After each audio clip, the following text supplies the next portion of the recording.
আরে বলো বলো, সবাইকে বলো, আমি কি কোনোভাবে তোমাকে অসম্মান করেছি? কি হলো চারুলতা? তোমার বোন এতক্ষণ যেটা জোর গলায় বললো, তুমি সেটা মুখ ফুটে বলতে পারছো না? বলে দে সবার সামনে সত্যিটা। এত ভাবার কি আছে বলতো? তোমার আমার রোমান্টিক ছবিগুলো আমার মোবাইলে আছে। মিহির নির্দোষ। দিদিয়া খুব বড় একটা মিথ্যে কথা বলছে, কিন্তু কেন? দিদিয়া তুই ভয় পাচ্ছিস কেন? কি হয়েছে তুই সবার সামনে বল দিদিয়া, এখনো সময় আছে। এই আর কতক্ষণ চলবে এই নাটক? হ্যাঁ, অনেক তো হলো, এবার বন্ধ হলে ভালো হয় না? নাটকটা শুরু করেছিলে তোমরা, আর নাটকটা যে এত সহজে শেষ হবে না এটাও আমার খুব ভালো করে জানা ছিল। আমাদের উপর তোমার অনেক রাগ, পারলে আমাদের ধুলোয় মিশিয়ে দাও, কিন্তু অলরেডি তোমার জন্য আমরা কম সাফার করছি না দুর্গা। আচ্ছা, তোমার জন্য আমার বাবার হার্ট অ্যাটাক হয়েছিল, মানুষটা অসুস্থ, যে কোনো রকমের উত্তেজনা মানুষটার জন্য ভালো নয়, অথচ তুমি তাকে বাধ্য করছো। বাবার যদি কিছু হয় দুর্গা, তাহলে কিন্তু তোমাকে আমি... কি করবে বলো, কি করবে? সবার সামনে বলো তুমি আমাদের সাথে ঠিক কি করতে চাও, উত্তরটা আমাদের জানার দরকার। তুমি কি অশান্তি করে আনন্দ পাও দুর্গা? এসব কি বলো তো? সবাইকে নিয়ে এত লোকজনের সামনে এসব কি হচ্ছে? কি চাও তুমি? মা, আমার চাওয়াটা এই বাড়ির আসার প্রথম দিন যা ছিল আজও তাই আছে। আমি জানতে চাই মা, যাদের ষড়যন্ত্রে আমার বাবার মৃত্যু হয়েছে, আমার দিদিয়ার জীবন নষ্ট হয়ে গেছে, তাদের কি শাস্তি হওয়া উচিত?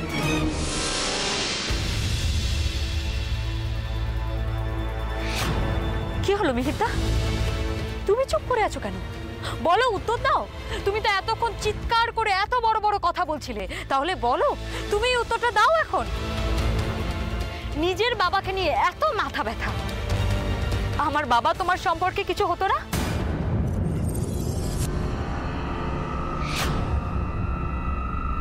তোমাকে আরো একটা চান্স দিচ্ছি চারু, বলো। তোমার বোনের মনে হচ্ছে আমি তোমাকে ভয় দেখাচ্ছি, তুমি নির্ভয়ে বলো। আমার কোনো ব্যবহারে তুমি কষ্ট পেয়ে থাকলে সেটা বলো, সবার সামনে বলো।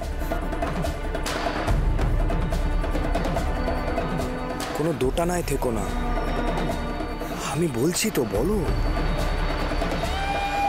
আচ্ছা ঠিক আছে, কথা দিচ্ছি, আমি সবার সামনে আজ তোমার পায়ের কাছে আমি নাকে খত দেব। আবার কি নাটক শুরু করলো মিহির বাবা? এই মেয়ে একবার মুখ খুললে তো এতক্ষণের পরিশ্রম সব মাটি হয়ে যাবে। সে আর বলতে, তবে মিহিরের মনে নিশ্চয়ই কিছু চলছে, সেটা কি ঠিক ধরতে পারছি না।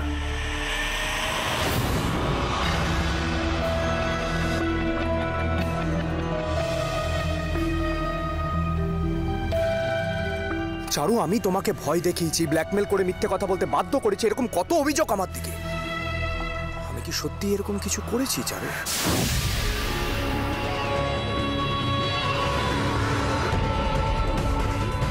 কি হলো, চুপ কর। না, এইভাবে চুপ করে থাকার মানেটা কি? সবাই তো অন্য কিছু ভাববে না। সম্পর্ক যাই হোক না কেন মিহিরদা, এত সহজ না ভালোবাসার মানুষের সম্পর্কে নোংরা কথা বলা সবার সামনে। তোমার অসম্মানটা এখন ওর কাছে মান সম্মানের ব্যাপার। তবে হ্যাঁ, এটাও সত্যি, ওর এই চুপ করে থাকাটা কিন্তু তোমার দিকে ওঠা সব অভিযোগ সত্যি প্রমাণ করছে।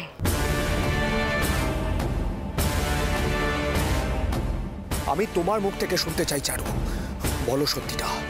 আরে সত্যিটা বলো, চুপ করে থেকো না। আমি কিন্তু সত্যি সত্যি তোমার পায়ের কাছে। আরে এতবার করে এক কথা না বলে দিয়ে দাও না খত। আরে এরা তো এসছেই আমাদের অপদস্থ করতে। এসব না করে চলে গেলে কি ওদের মন ঠান্ডা হবে? তুমি তো ভালোবাসো ওকে, কি এখনো বাসো তো? হ্যাঁ, ভালোবাসি আমি। তাহলে আর এত প্রশ্ন করছো কেন? ওর মনের শান্তির জন্য এইটুকু করতে পারবে না?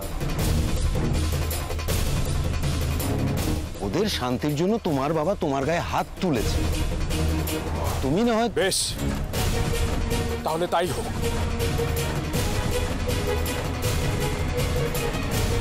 আমি অপরাধী, এটা ধরে নিয়ে আমি কি হবে এসব করে? কি লাভ? এইভাবে কি পাপের প্রায়শ্চিত্ত হয় মিহির? পাপ পাপ তো দুর্গাও কিছু কম করছে না। মানুষের দুর্বলতার সুযোগ নিয়ে পুলিশ পর্যন্ত ডেকে এনেছে। আমি চেয়েছিলাম মিহিরদাকে পুলিশের হাতে তুলে দিতে। মিহিরদার কপাল ভালো যে এখনো এতটা সময় পেল।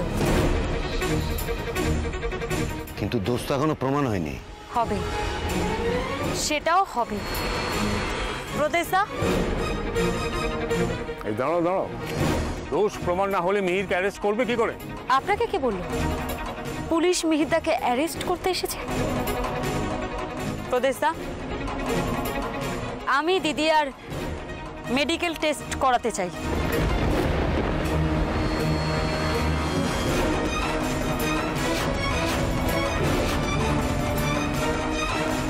আমি জানতে চাই আমি যেটা জানি সেটা সত্যি কিনা। ছুটকি তুই, আমি দুঃখিত দিদিয়া, তুই যদি সবার সামনে সত্যি কথাটা বলতিস তাহলে আমাকে এটা করতে হতো না। আমি জানি তুই এটা বলতে চাইছিস না, বা যে কারণেই হোক তোর পক্ষে সবার সামনে এটা বলা সম্ভব নয়। এসব কথা তো বাড়ির ভেতরেও হতে পারতো দুর্গা। এভাবে এত লোকের সামনে না তুমি আমাদের সম্মান রেখেছো, না তোমার দিদির। কারোর মার সম্মান রাখতে পারোনি তুমি। মা, আপনার কাছে ক্ষমা চাওয়া ছাড়া আমার আর বেশি কিছু বলার নেই। তাহলে কেন তুমি এসব? মা, সত্যিটা সবার সামনে আসাটা জরুরি। প্রদেশদা, শুধু চারুর মেডিকেল টেস্ট হবে না। মিস্টার মিহির মুখার্জি, আপনাকেও আমার সঙ্গে যেতে হবে। এক মিনিট, চারু আমার ওয়াইফ, আমি ওর সাথে একটা কথা বলি, আপনাদের ব্যক্তিগত ব্যাপার কেন মিডিয়ার সামনে আনতে চাইছেন? প্লিজ কোঅপারেট করুন। এই চারু, আরে তুমি বলো না এসবের কোনো প্রয়োজন নেই। চারু, আমি কিন্তু মিথ্যে মিথ্যে কিছু বলছি না, আমি কিন্তু সত্যি সত্যি তোমার পায়ের কাছে না।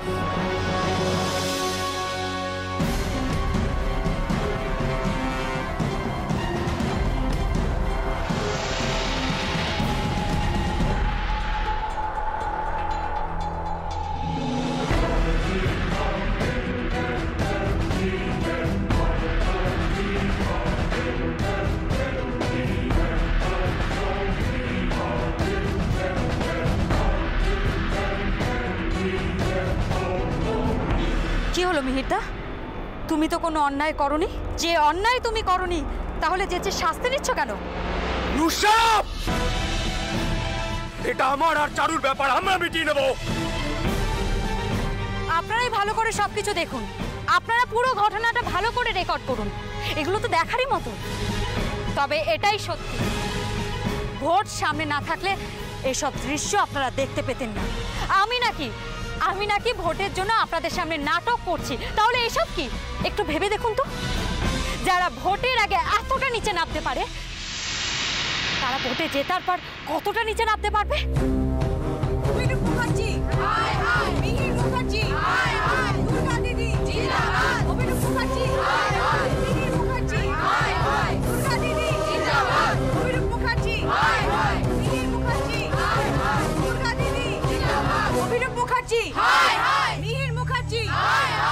মেয়ে তো পুরো ঘোল খাইয়ে দেবে অভি। পুরো অ্যাটেনশনটা নিজের দিকে টেনে নিল। মিডিয়া এসেছিল তোমার কথা শুনতে, রেকর্ড করে নিয়ে যাচ্ছে বিরোধী স্লোগান।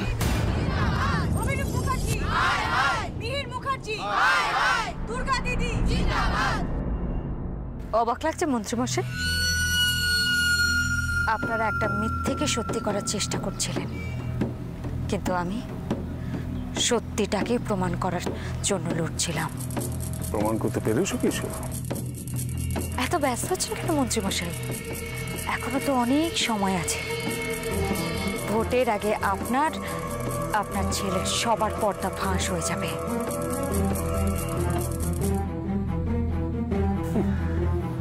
তো মানুষ কি দুগ্গা দুগ্গা করছে, তাতে পা মাথা সব গুলিয়ে ফেলেছো। গুলিয়ে দেওয়ার চেষ্টা করছিলেন ঠিকই, কিন্তু সেটা ধোপে টিকল না। তুমিও টিকবে না।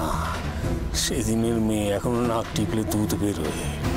তাতে কি হচ্ছে মন্ত্রীমশাই? আপনার কি এখনো মনে হচ্ছে আপনার জেতাটা সহজ? জিতবো তো আমিই দুর্গা। আমার নাম অভিরূপ মুখার্জি। এই দেশের লোককে আমি পকেটে রাখি। এই ধারণাটাই আপনার ভুল মন্ত্রীমশাই। এ দেশের জনসংখ্যা এতটাই বেশি যে আপনার পকেটে আটার কথাই নয়। ভোটের রেজাল্ট বেরোলে মিলিয়ে নিয়ে। রেজাল্ট বেরোলে আপনার যাওয়ার কোনো জায়গা থাকবে না মন্ত্রীমশাই। মানুষ আপনাকে নয়, আপনার ক্ষমতার অপব্যবহারকে ভয় পাবে। সেই ভয়টা না থাকলে দেখবেন আপনিও কোথাও নেই। আর ভোটের রেজাল্টের অপেক্ষায় আমিও বসে আছি। আপনি জিতবেন ভেবে বসে আছেন তো? এবার আমিও দেখি জনগণ কি রায় দেয়। তবে আজ এখানে আমি মুখোমুখি দাঁড়িয়ে আপনাকে বলে যাচ্ছি, শুধু আগামী নির্বাচন না, আজ থেকে আপনি আমার কাছে প্রতি পদে পদে হারবেন। ওভার কনফিডেন্স মানুষকে জিতায় না দুর্গা, ডোবায়। সেটা আমি আপনাকে দেখেই বুঝে নিয়েছি। আপনি তো ওভাবেই ডুবছেন, তাই না? খুব অহংকার হয়েছে তোমার, বড্ডবার বেড়েছ। আপনার সাথে লড়তে গেলে তো এটুকু বার বাড়তেই হবে। তবে অহংকার আমার নয়, আপনার ক্ষমতার অহংকার। আর সেই সব যদি আমি ভেঙে গুড়িয়ে না দিই, তবে আমার নামও দুর্গা নয়।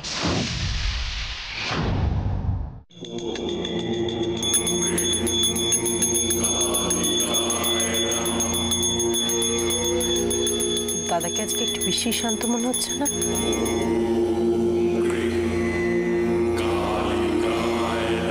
শরীরটা তো ভালো নেই, দুর্বল, জানিসই তো। মা, মাগো, মা।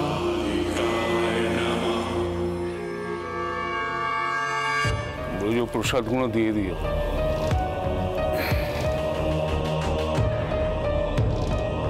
তোমাকে খুব চিন্তিত লাগছে, এত ভাবছো কেন? একটু সময় দাও, আমি বলছি সব ঠিক হয়ে যাবে। তুমি বলছো? তুমি কে ব্রজ? কোন ত্রিকালদর্শী পুরুষ? তোমার কি এমন ক্ষমতা আছে মুখে যা বলছো কাজেও সেটা করে দেখাবে? না, তুমি এত কম কথাটা তো বলছো দেখে ভাবলাম। বড্ড বেশি ভাবছো তোমরা, এবার ক্ষমা দাও। আমার জন্য অনেক ভেবেছো তোমরা, আর কষ্ট করে কিছু ভাবতে হবে না। না ভেবো না, আমি অভিমান করে বলছি, এটা আমার সিদ্ধান্ত। আমি আর কারোর উপর ভরসা করব না, কারোর উপর নির্ভর করব না। আমার যা করার সব নিজেই করব, আমার আর কাউকে চাই না। এসব কি বলছো গো তুমি? মায়ের পুজো করতে করতে চেতনা হয়েছে আমার। মা আমাকে ডাকছেন। ওই ঘন্টার শব্দ, মন্ত্র সব ছাপিয়ে মায়ের ডাক কানে এলো আমার। আয় আয়। মনে হলো ওই ডাকের কাছে সব তুচ্ছ। সংসার বড় মায়া প্রচুর। আমি ওই মায়া কাটিয়ে মায়ের কাছে যেতে চাই। মা, মাগো, আর কত কষ্ট দেবি মা, এবার একটু শান্তি দে মা। মানুষটার হঠাৎ কি হলো? মায়ের ডাক, বাঁধন ছিঁড়ে যেতে চাইছেন মানে? এসব কথা কি তুমি প্রথমবারের জন্য শুনছেন বর্দি? এসব কথা তো বর্দা আগেও বলেছে, কিন্তু গেছেন কি? হ্যাঁ, কিন্তু এ যাওয়া তো সে যাওয়া নয়। ও ব্রজ ঠাকুরপো, উনি এসব তুমি বা চুপ করে আছো কেন? কিছু বলো। আমি নিজেই তো মা গো, এটাই আমার শেষ ইচ্ছে মা। ডাক দিয়েছিস, এবার তুলে নে মা, তুলে নে।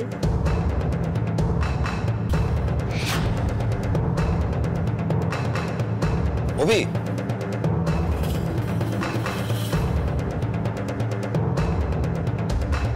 দেখলে দেখলে ব্রজ ঠাকুরপো, উনি আমার দিকে না তাকিয়ে। এটা নিয়ে এত দুশ্চিন্তা করার কিছু নেই বদ্দি। বড়দা এখন একটু ভাবের ঘরে আছেন, ঠিক হয়ে যাবেন। এই তো ধারণা তোমাদের মানুষটার সম্বন্ধে।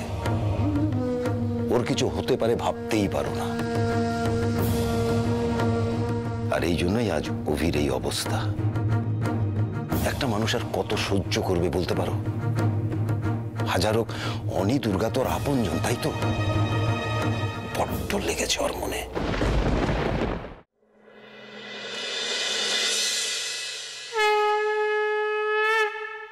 অপরাধ নিও না ঠাকুর, অপরাধ নিও না। আমাকে একা হাতে 10 দিক সামলাতে হয়। কি কর, আমি কিন্তু বারবার এক কথা বলতে পারবো না। এরপর কেউ বলো না যে আমি মনে করাইনি, কি আমি ডাকিনি।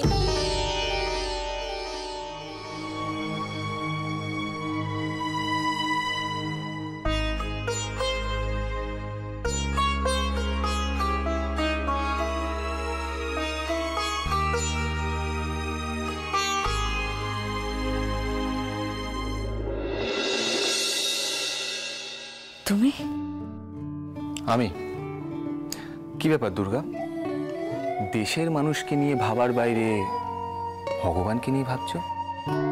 এই দুর্গা, তুমি নিজের জন্য কিছু চাইলে নাকি? বলো না, বলো না, চাইলে নাকি? আমার নিজের জন্য কিছুই চাওয়ার নেই অনি। চাইলাম শুধু ন্যায় বিচার। মাঝে মাঝে ভাবে, জানো তো, এই যে আমরা ভগবান মানি, তাদের সত্যি কি অস্তিত্ব আছে? সত্যি কি ভগবান আছেন আমাদের মধ্যে? শুধু আছেনই নয় দুর্গা, এই দেশের মানুষের কাছে তার সংখ্যাটি হলো 33 কোটি।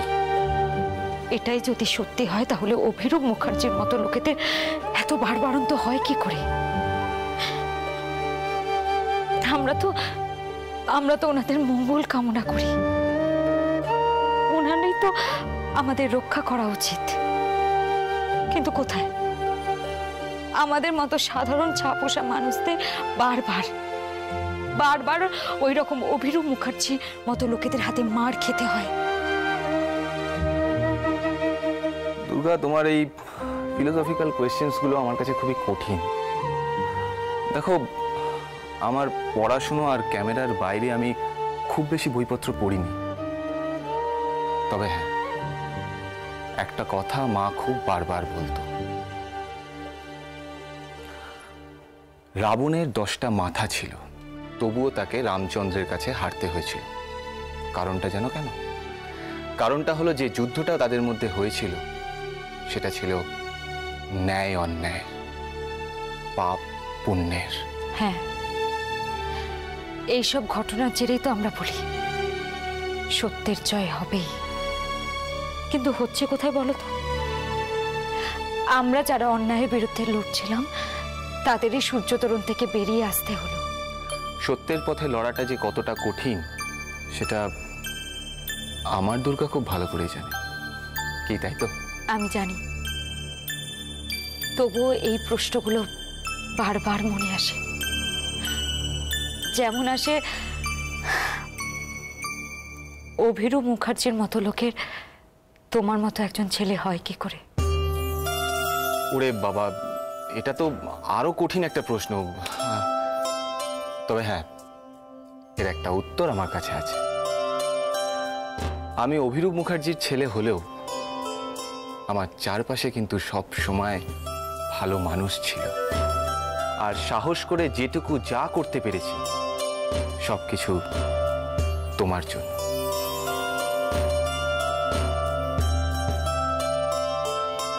তোমায় ভালোবাসি বলে। আর এত ভেবো না, আমি জানি যে যত যাই চেষ্টা করুক না কেন, আমার দুর্গা জিতবে। এই যে মিস্টার পেমেন্ট, একটু রসো। হ্যাঁ ধুর, দিলে তো এই মোমেন্টটা একদম একদম শেষ করে দিলে। হ্যাঁ একদম শেষ করে দিলে। সারাদিন তো পেটে কিচ্ছু পড়েনি, খালি পেটে এত রোম্যান্স আসে কোথা থেকে? হ্যাঁ বসো। দুর্গা ম্যাডাম, আমি অল্পেতেই খুশি। আর একটু এই শোনো, অনেক অসভ্যতম হয়েছে। যাও যাও, এক্ষুনি স্নান করে এসো। যাও, আমি দিদিয়া, প্রেম, পূজা সবার জন্য খাবার বানিয়েছি, সবাইকে দিতে যেতে হবে। চলো চলো চলো, তাড়াতাড়ি যাও স্নানে। এক সেকেন্ড দাঁড়াও তো, আমি একটা জিনিস দেখছি। না না, আরে কি দেখছো? আরে দাঁড়াও, এটা কি হচ্ছে? এটা কি? এক সেকেন্ড, হাত ধরে দেখি। এটা তো দুটো হাত, আর একটা হাত কোথায়? মানে একার পক্ষে তো এত কিছু করা সম্ভব নয়, তাই এই কোথায় বলো তো? ঠিক আছে, অনেক হয়েছে। ভালোবেসে সবকিছু করলে না সবকিছু সম্ভব। যাও এবার। আরে তাই বুঝি, ভালোবেসে সবকিছু অনেক হয়েছে, যাও এবার যাও।